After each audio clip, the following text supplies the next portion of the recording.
एक छोटे से गांव में सविता और उसकी सास कमला देवी साथ में रहती थीं।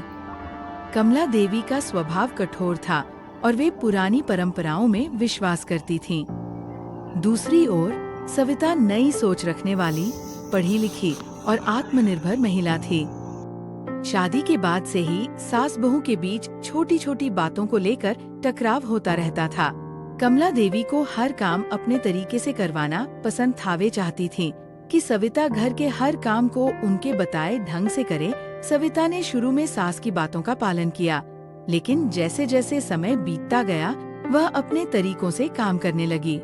उसे लगने लगा कि अगर घर को सुखी और सुलझा हुआ रखना है तो उसे भी अपनी सोच को सामने रखना होगा। एक दिन की बात है, सविता ने घर में एक छोटा सा बदलाव करने की सोची। उसने रसोई के बर्तन और मसालों को अपने तरीके से सजाया ताकि काम जल्दी और आसानी से हो सके।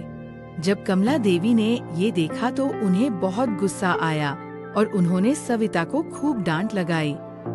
सविता को यह सुनकर दुख हुआ, लेकिन उसने शांति से कहा, अम्मा, मैं चाहती हूँ कि हम मिलकर काम करें और एक दूसरे के अनुभव से सीखें।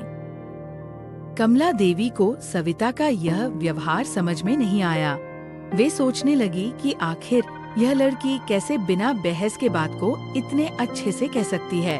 उस दिन के बाद उन्होंने देखा कि सविता बिना किसी शिकायत के हर काम को अच्छे से करती है और सबका ध्यान भी रखती है। धीरे धीरे कमला देवी का मन सविता के प्रति बदलने लगा। कुछ दिनों बाद गांव में एक बड़ा धार्मिक कार्यक्रम हुआ। सविता ने न सिर्फ घर की सारी तैयारियां की, बल्कि कमला देवी के सारे रिश्तेदारों का स्वागत भी किया।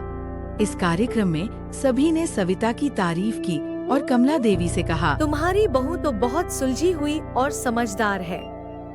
तुम बहुत किस्मत वाली हो। कमला देवी को ये सुनकर गर्व महसूस हुआ। उन्होंने सविता को गले लगाते हुए कहा, तूने मेरे जीवन में जो खुशियाँ लाई हैं, उसके लिए मैं हमेशा आभारी रहूंगी। उस दिन से कमला देवी और सविता के बीच एक नई समझ और प्यार का रिश्ता बन गया। अब वे सास बहू से ज्यादा एक दोस्त की तरह रहती थीं, जहां दोनों एक दूसरे का सहारा थीं। इस तरह समय और समझदारी के साथ सविता और कमला देवी के रिश्ते में मिठास आ गई।